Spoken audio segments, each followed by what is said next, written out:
It's a live look at the Carter Center in Atlanta, where former President Jimmy Carter is lying in repose. Gates opened up just around 7 o'clock last night for the public to pay their respects to the nation's 39th president.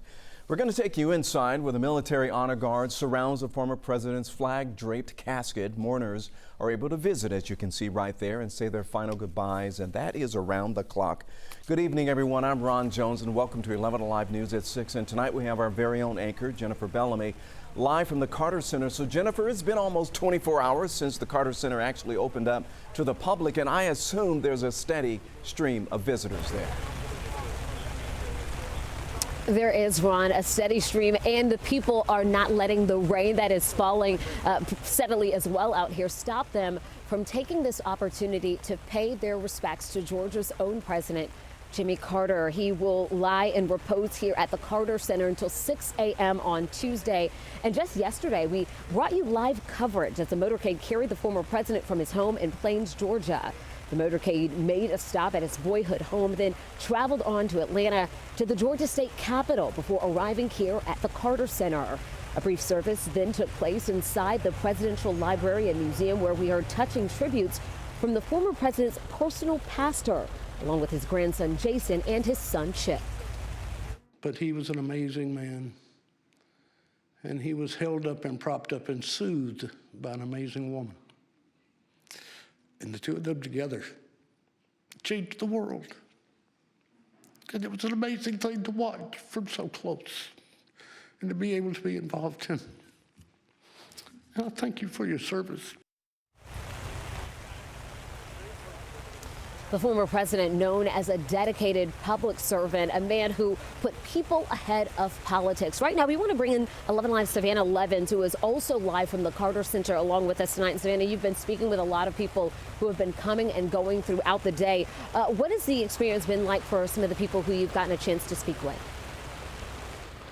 Well, you know, a lot of the visitors I've spoken with, Jennifer, say it has been an emotional day, but logistically things seem to be moving pretty smoothly, even here as the rain is starting to come down harder at the Carter Center. Most people in through that line into the building in about 5 minutes. Those free shuttle buses provided by MARTA dropping people off every 5 minutes or so. And visitors can walk through the Carter Center, which is full of memorabilia, photographs, and information about the Carter's life and legacy. We got the chance to go inside where the president is lying in repose. His casket is surrounded by the honor guard 24/7 while he's here.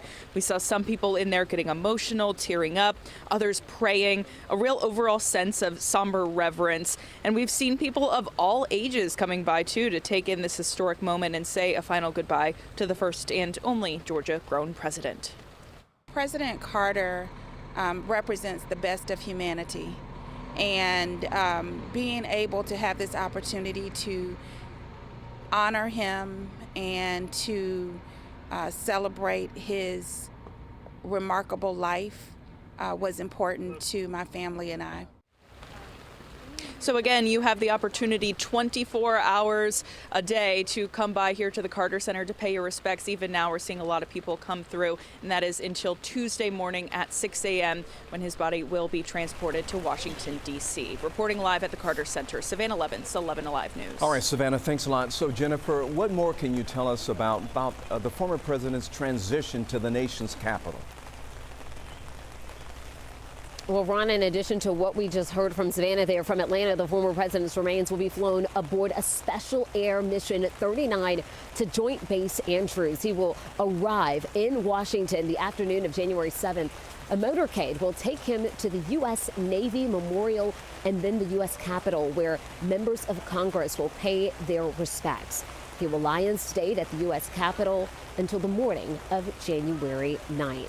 The former president's national funeral service is on the 9th at Washington National Cathedral, and he will then make his final return here to Georgia for a private burial service in his hometown of Plains. Absolutely, and very fitting. Jennifer, thanks a lot. Live from the Carter Center. We'll talk to you later on in the broadcast. Hey, folks, if you like to watch the former president's full service at the Carter Center, you can stream it right now on 11 Alive Plus. The 11 Alive Plus app is free to download on your Roku, Amazon Fire, or Apple TV. Let's get to